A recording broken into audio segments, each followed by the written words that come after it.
Bharatiya Janata party के प्रदेश अध्यक्ष पंकज चौधरी ने अपने मिर्जापुर दौरे के दौरान मां विंध्यवासिनी के दरबार में मत्था टेककर प्रदेश की खुशहाली की कामना की। विंध्याचल पहुंचने पर भाजपा नेता मनोज जायसवाल सहित कार्यकर्ताओं ने पुरजागिर चौराहे पर उनका भव्य स्वागत किया। इसके बाद भाजपा कार्यालय में आयोजित पत्रकार वार्ता में पंकज चौधरी ने हाल ही में हुई चंदा चोरी की घटना को बेहद दुर्भाग्यपूर्ण बताते हुए साफ कहा कि इस मामले में जो भी दोषी होगा, चाहे कितना भी प्रभावशाली क्यों न हो, उसे बख्शा नहीं जाएगा। सरकार पूरी गंभीरता से कार्रवाई कर रही है और एसआईटी जांच जारी है। विपक्ष पर तीखा हमला बोलते हुए उन्होंने कहा कि जो लोग कभी भगवान राम का सम्मान नहीं करते थे और राम भक्तों पर गोलियां चलवाते थे, आज वही राम की बात कर रहे हैं। जनता उनकी राजनीति को अच्छी तरह समझ चुकी है।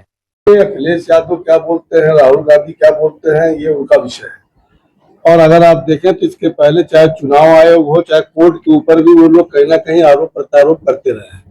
और राम जन्मभूमि का जहां तक सवाल है, हम सबको भी बहुत दुख है उस बात का।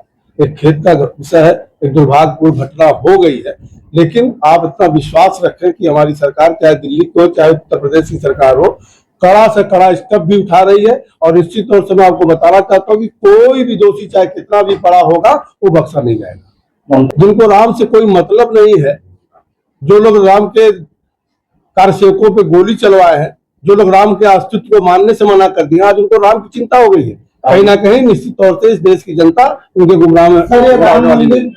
आप देखो कि मंदिर बनने के बाद उसका एक प्रभावित ट्रस्ट बना हुआ है, ट्रस्ट के ही देख रेख में होता है, सरकार का उसमें कोई इंटरफेरेंस नहीं होता है।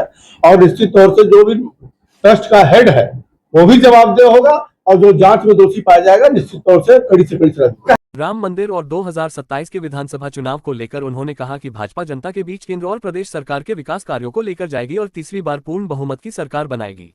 पार्टी जो हमारी दिल्ली की सरकार है, मोदी जी की 12 साल की जो कार्यकाल बीता है, उत्तर प्रदेश में जो 9 साल का योगी जी का कार्यकाल बीता है, इन दोनों के कार्यों को लेकर हम जनता के बीच में जाएंगे। और मुझे पूरा विश्वास है कि जितना काम हम लोगों ने दिल्ली की सरकार और प्रदेश की सरकार ने किया है, उसके आधार पर 2027 में पुनः हम तीसरी बार सरकार बनाएंगे। पत्रकार वार्ता के बाद प्रदेश अध्यक्ष ने जिला कार्य समिति, वरिष्ठ कार्यकर्ताओं, जनप्रतिनिधियों और प्रबुद्धजन संवाद कार्यक्रम में भी भाग लिया। इस दौरान प्रदेश महामंत्री दिलीप पटेल, जिला अध्यक्ष लाल बहादुर सरोज, क्षेत्रीय अध्यक्ष अशोक चौरसिया, जिला मीडिया प्रभारी भावेश शर्मा, रविशंकर पांडे, सुनीता गर्ग, हेमंत त्रिपाठी, रतन सिंह सहित बड़ी संख्या में पार्टी पदाधिकारी और कार्यकर्ता मौजूद रहे। राष्ट्रीय समय न्यूज के लिए मिर्जापुर से प्रभात मिश्रा की रिपोर्ट।